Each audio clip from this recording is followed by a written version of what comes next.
She thought it would be just another day in court, a place where justice was supposed to be blind. But instead of fairness, she was met with laughter. A powerful judge sitting high above the room mocked a black teenager in front of everyone, as if her pain was entertainment. The humiliation cut deeper than any sentence that could be handed down.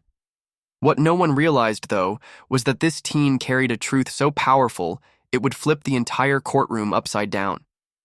The question was, were they ready to face it? Her life, until that morning, was simple. She was a teenager navigating school, family, and dreams bigger than the small neighborhood she grew up in. Her teachers often described her as sharp, resilient, and unafraid to speak up when something felt unfair. But for all her confidence, she was still young, still figuring out how to carry the weight of being seen differently because of her skin. That day, she walked into the courthouse not as a criminal, but as a young woman standing up for herself and her community. She wore her best clothes, the kind that made her feel strong, even though her hands trembled slightly. She expected the formality of justice, the seriousness of the law. What she didn't expect was to feel like she had stepped into a stage, where her identity would be mocked before it was even heard. The judge's robe, the polished wood, the silence of the courtroom, it all carried a weight of authority that should have felt safe. But something in the air was already uneasy, like a storm building just out of sight, and she didn't know it yet. But this was the moment her strength would be tested in a way she could never have imagined. The room was quiet, the kind of silence that presses down on your shoulders. She took her seat, trying to steady her breathing, while eyes followed her every move. It wasn't the curiosity of strangers. It was the sharp, dismissive stare that carried judgment before a single word was spoken. She adjusted her papers, determined to stand tall, but the unease kept creeping in. When her name was called, a few muffled laughs echoed in the back of the courtroom. She pretended not to hear, but the sting was there. The judge leaned forward, glanced at her, and smirked. Not the kind of expression you'd expect in a room built on fairness. It was the kind of smirk that said, "You don't belong here." Her heart pounded, but she held her ground. Every answer she gave, every word she spoke, was interrupted by dismissive remarks. Her voice was measured, clear, yet the judge chuckled, as if her presence was entertainment. The courtroom became a stage, and she was being mocked in front of an audience that should have respected her. Each laugh chipped away at her dignity, but with every strike, her resolve grew sharper. She noticed people whispering, glances being exchanged, as though her very effort to be heard was an inconvenience. It wasn't about her case anymore. It was about who she was, what she represented. And in that moment, she realized she wasn't just speaking for herself. She was speaking for everyone who had ever been belittled, dismissed, or silenced because of the color of their skin. The laughter grew bolder. The judge leaned back in the chair, shaking their head in amusement as though her words were nothing but a joke. The power imbalance was suffocating. Her pulse quickened, her throat tightened, yet her determination burned hotter.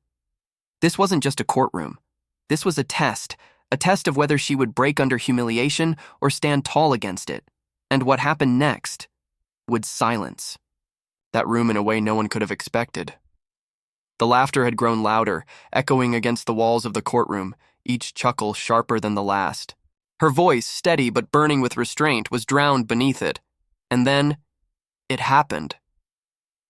The judge leaned forward, eyes narrowed, and with a dismissive wave of the hand let out a laugh that cut through the room. "Sit down," the judge said, not with authority, but with ridicule. The courtroom erupted in snickers. For a moment, her chest tightened, her breath caught. She felt the weight of centuries pressing down, as if every injustice, every humiliation had gathered in that instant to remind her where they thought she belonged. Her palms trembled, but her gaze stayed fixed. This wasn't weakness. It was fire, boiling just beneath the surface, and then she stood. She, taller than before, her silence louder than any insult. The whispers stopped. The judge's smirk faltered as she reached into her bag, placed a single folder on the desk, and looked directly into their eyes. The air shifted. Suddenly, it wasn't her being judged, It was the room.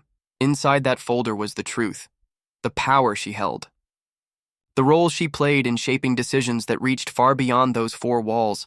And in that moment, as she prepared to reveal who she really was, the entire courtroom held its breath. The judge's laughter died in their throat. The smirks vanished, because what she was about to say next would not only shatter their mockery, but leave the room in a silence so heavy it could never be undone. The silence that followed her reveal was unlike anything the courtroom had ever known. The very people who had mocked her, belittled her, now sat frozen, faces drained of arrogance. The judge, who had laughed the loudest, could barely meet her eyes. In that instant, the power dynamic shifted, not because she demanded respect, but because the truth left no room for denial. She didn't need to raise her voice or seek revenge. Her presence, her dignity, and her position spoke louder than any gavel ever could. She walked out of that courtroom not as a victim of their ridicule, but as a symbol of strength, of what it means to rise above the prejudice meant to keep her down.